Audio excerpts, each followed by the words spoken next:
হবিগঞ্জের মাধবপুরে তেলবাহী ট্রেনের ৬টি ওয়াগন লাইনচ্যুত হয়েছে।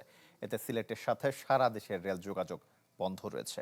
নোয়াপাড়া রেলওয়ে স্টেশন ম্যানেজার জানান, চট্টগ্রাম থেকে তেল ভর্তি ওয়াগন নিয়ে সিলেট যাচ্ছিল ট্রেনটি। রাত ৯টায় মন্তুলা এলাকায় হঠাৎ লাইনচ্যুত হয়। এতে লাইন থেকে ৬টি ওয়াগন ছিটকে পড়লে ছড়িয়ে পড়ে তেল। খবর পেয়ে এরই মধ্যে ব্রাহ্মণবাড়িয়া থেকে ঘটনাস্থলের দিকে রওনা হয়েছে একটি উদ্ধারকারী ট্রেন। এদিকে ছড়িয়ে পড়া তেল সংগ্রহে এরই মধ্যে ভিড় করছেন স্থানীয়রা।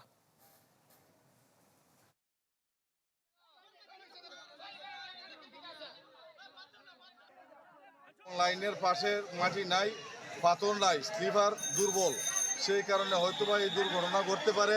তেলবাহী লরির প্রায় 6টা বগি ছিন্ন বিচ্ছিন্ন হয়ে গেছে।